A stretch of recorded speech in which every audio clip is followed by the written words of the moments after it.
Hello students, welcome to my class. We have started nuclear physics. In that radioactivity we have started. In the radioactivity we have seen the all basic laws. We have seen all the basic laws, alpha decay we have seen, and quantum mechanical explanation also we have seen. Then beta decay we have seen, then gamma decay we have seen. Now we will see the beta decay more elaborately. Beta decay spectrum is continuous as well as discrete. Why the beta decay spectrum is continuous and why it is discrete also, that we will see. Okay, we will not go through mathematical analysis, we will see theoretically. Qualitatively we will see, instead of quantitatively we will see the qualitatively. Okay, fine.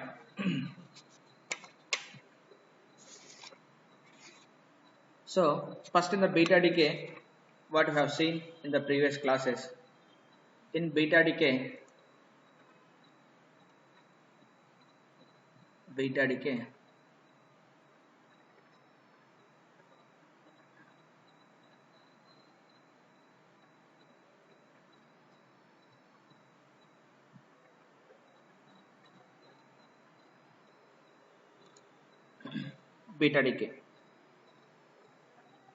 So we know that in the beta decay, the parent nucleus, let us take it as a X, parent nucleus is X with atomic number Z and mass number A will be undergoing the beta decay, means electron will be released, beta particle, that is electron, charge is -1 and mass number is 0, plus the daughter nucleus Z plus 1 A plus antineutrino will be released. Then here, how to understand this? So what is happening inside the nucleus? So inside the nucleus, so what is actually happens here? Inside the nucleus, one neutron will convert into proton and electron. So actually what is happening, this is the parent nucleus. Inside the parent nucleus, one neutron will be converting into proton along with another particle pi minus. So this pi minus particle is known as the meson. So this meson is proposed by Yukawa.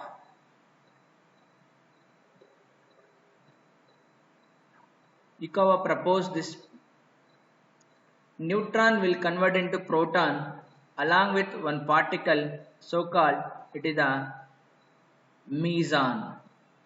So later on they discovered that there is a existence of these particles also, that we will not discuss here.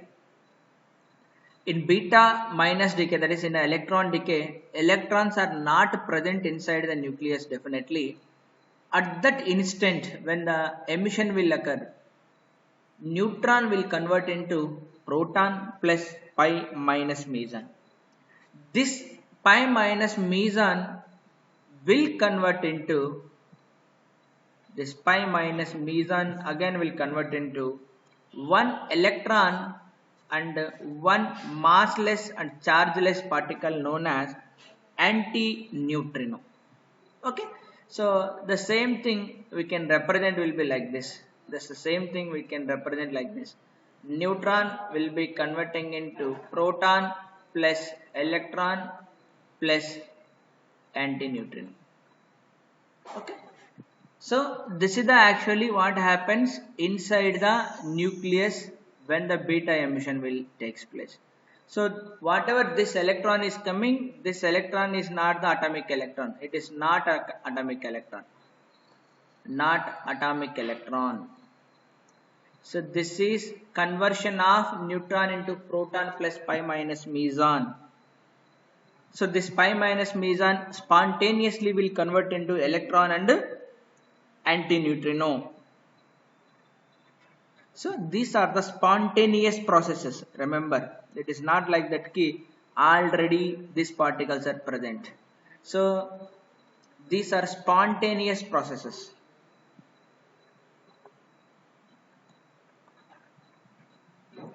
Spontaneous process. Okay, fine.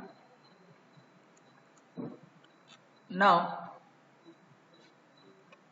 another one will be beta minus decay. You can go for beta minus decay is over. Now go for the beta plus decay.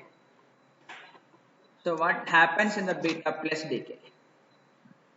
In the beta plus decay, parent nucleus is of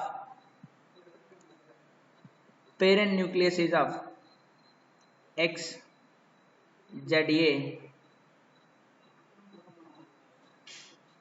will convert into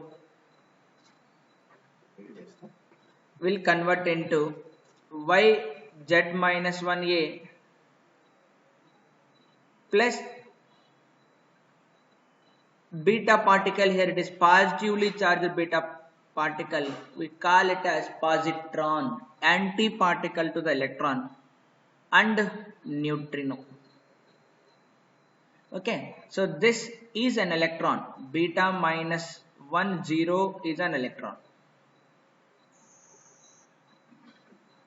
Then what about this beta plus 1 0 is positron. So antimatter of an electron. But what is happening here? So they suggested, Yukawa suggested that inside the nucleus, proton will convert into neutron along with meson, that is positive, pi plus. So meson theory that is proposed by Yukawa. This is again a spontaneous process. Then what happens to this pi plus meson? Of course, unstable. Spontaneously this will convert into one electron plus neutrino. So neutrino is again a chargeless and massless particle. So this nu is the neutrino. So this will be the antineutrino. So neutrino and antineutrino, these are chargeless, massless particles, but they have chargeless, massless, but they have the spin angular momentum. The spin they have the wow. So one will be clockwise spin, another one will be anti-clockwise spin.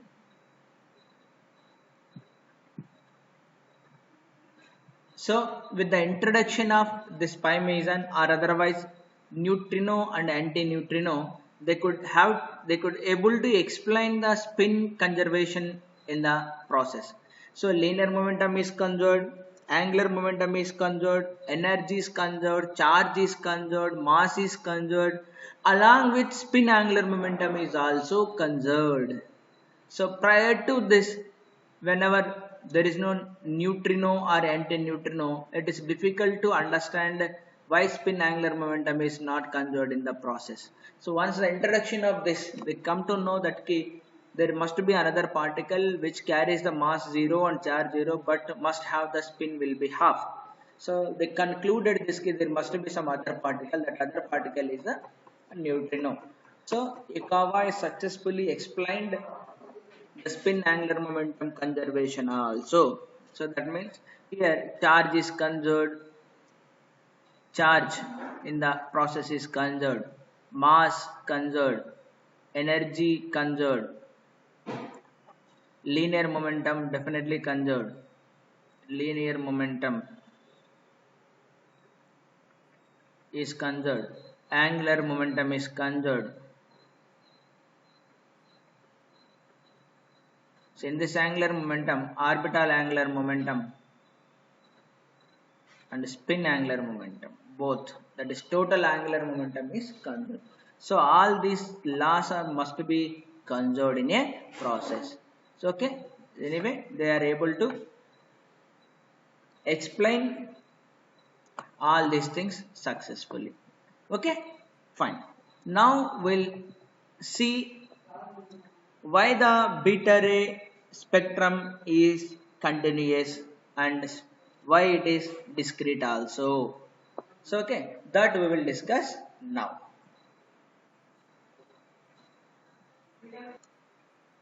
Okay, now let us see the spectrum, beta ray spectrum.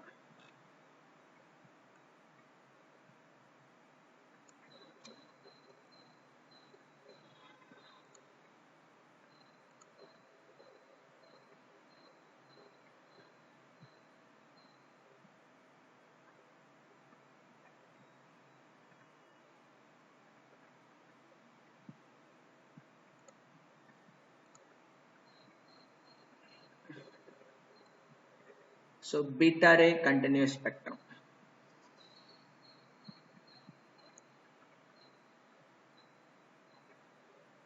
Beta ray continuous spectrum. Continuous and discrete spectrum.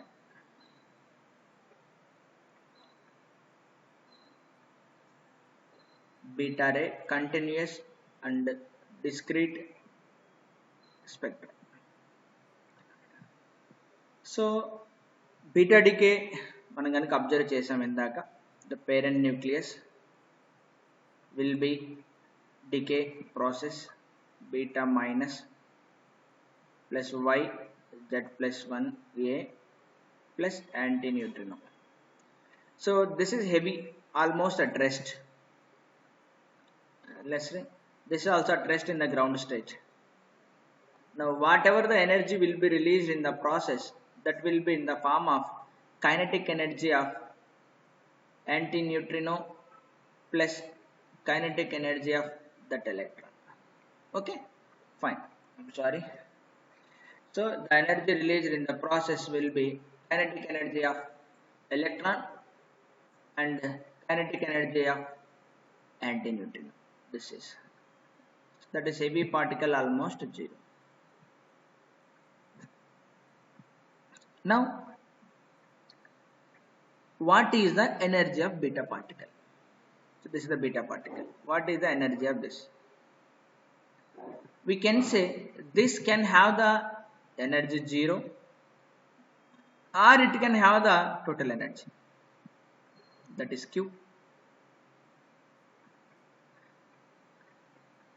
So in this instant, when its total energy will be 0, at that instant total energy of the antineutrino will become Q. The instant when the beta particle carries total energy, at that instant neutrino carries the 0 energy.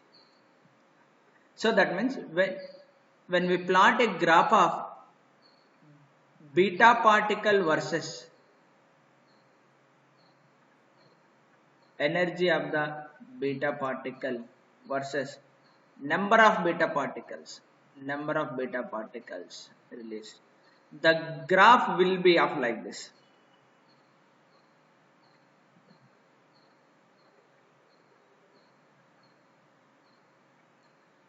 Okay, the graph will be of the like this with some peaks. Will be here. With some peaks will be here. So we need to understand what is this peaks corresponds.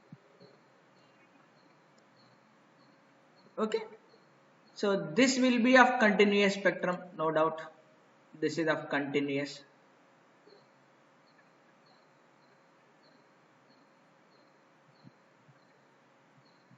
And let's say this is the last end point energy, we call it as end point energy.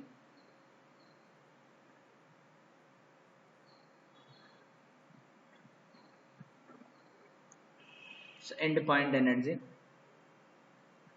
This is the line spectrum, that is discrete. This is the lines are discrete.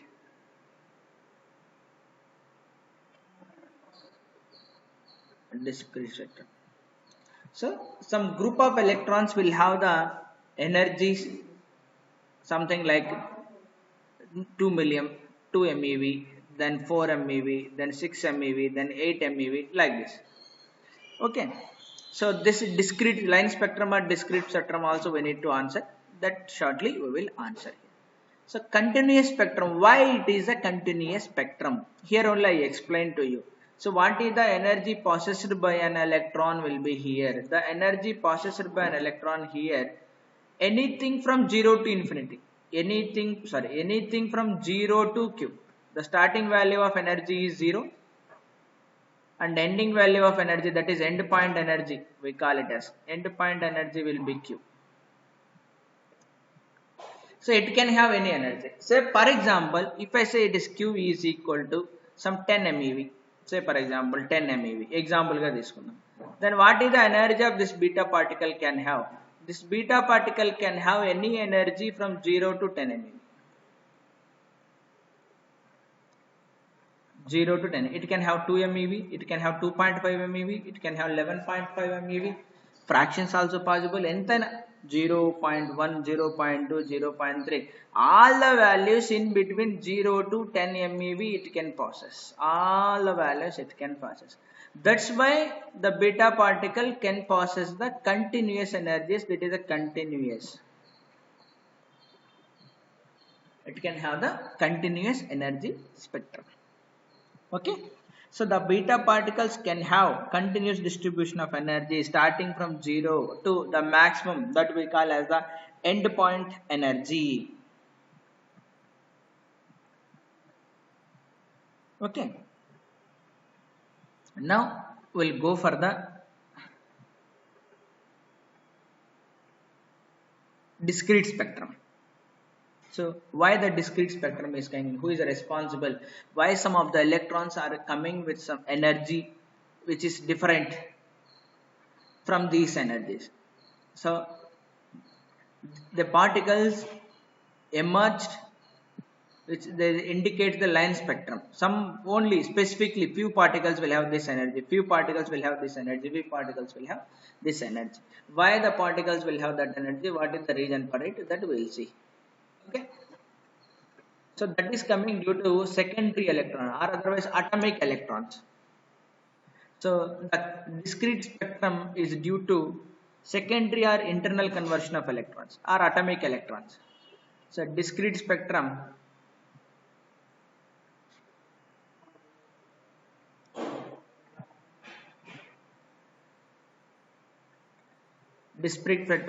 is due to secondary electrons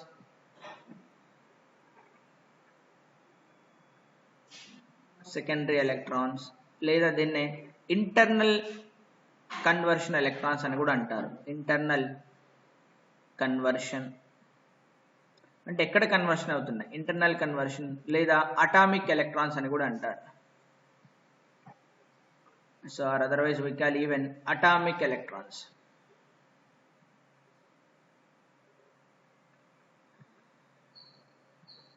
లేదా atomic electrons అని కూడా అని అంటారు.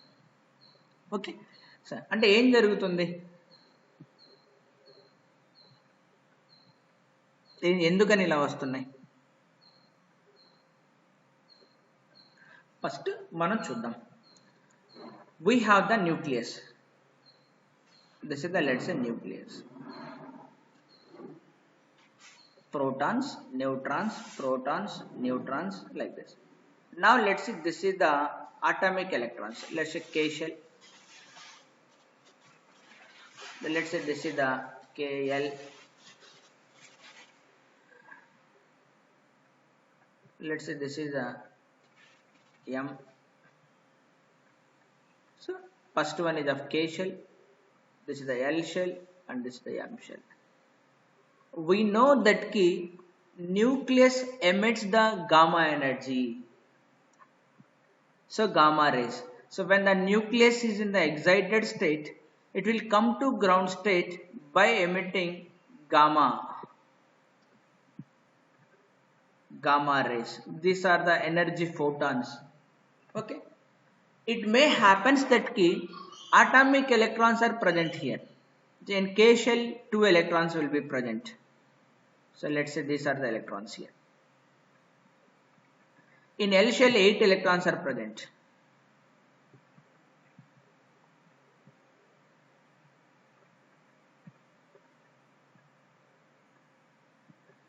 Maybe this gamma energy can knock out these electrons. There may be a possibility it can knock out these electrons. Okay.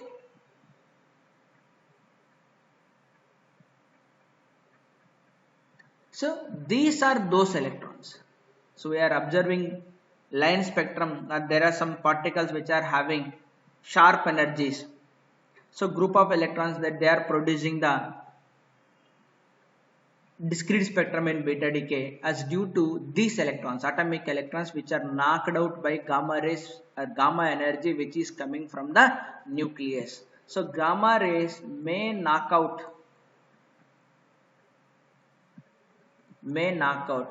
electrons from K shell or L shell or M shells of atomic electrons.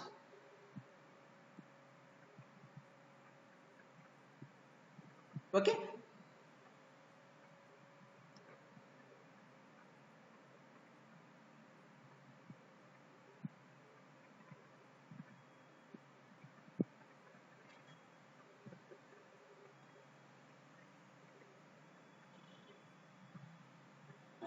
Okay, fine. So this is the overall story of beta decay, why it is a discrete. So that electrons, particular electrons coming, that peaks we are observing in the beta ray spectrum is because of this internal or atomic electrons which are knocked out by the gamma energy which is coming from the nucleus. See, remember, discrete spectrum is a special case. It doesn't mean that whenever continuous spectrum occur, every time this will occur. It may or may not. Sometimes it will happen and sometimes it will not. That depends upon the nucleus. In some of the nucleus, discrete spectrum is absent. That means that gamma energy is unable to knock out the electrons. Okay.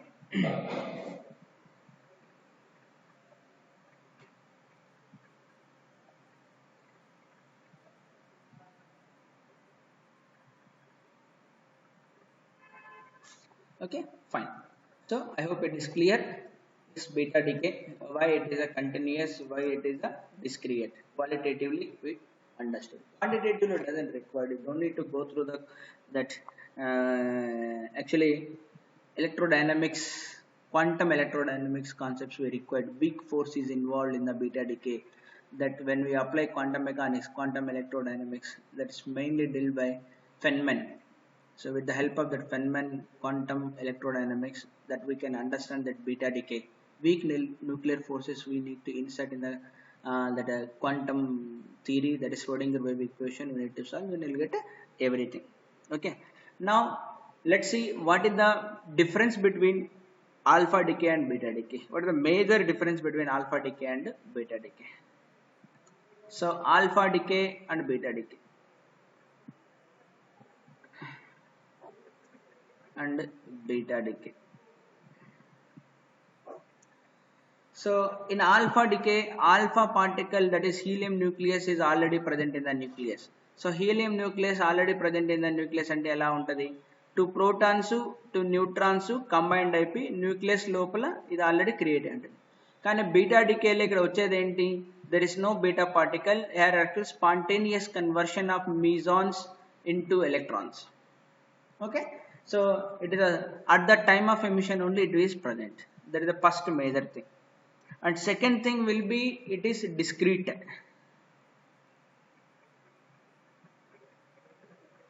So discrete spectrum. But what about beta decay? It is continuous as well as discrete. Continuous spectrum. So ఎప్పుడైతే secondary electrons వస్తాయో అప్పుడు discrete spectrum observe చేస్తాం. అది లేనంత వరకు we will not observe the discrete spectrum. Okay. So this is the major difference between alpha decay and beta decay. ఇంకా కొద్దిగా depth గా వెళ్తే in beta decay లో అసలు which force is responsible for beta decay అన్నది ఇంకా quantum mechanical, we need to apply quantum electrodynamics to understand more deeply. Okay, fine. Anyway, that much depth is not required for us. We'll stop here. So while solving the any problem in nuclear physics, even in the particle physics, you need to go through first of all charge conservation, mass conservation, total angular momentum, spin as well as orbital, energy conservation, linear momentum conservation. All these factors we have to keep in mind. Even in higher studies, we will see that parity operator. Parity is also one of the property, just like spin angular momentum. You need to check the parity also. Parity is also conserved. Okay. So you will see when we apply transition probability theories, Fermi golden rule, that will come in higher studies in quantum mechanics. We'll calculate the transition probabilities. There is a rules, that rules will impose some formulas, so then some restrictions on it. Okay, so that all these things will not discuss here, that we leave for the higher studies. Those who are interested, they can see that particle physics chapter or nuclear physics chapter in any modern physics book, maybe Arthur Beiser, you can go through that. So Arthur Beiser is a good book, there you will observe all these things. Okay, so with this, whatever we required in our syllabus, that we have finished. Okay, fine. Thank you.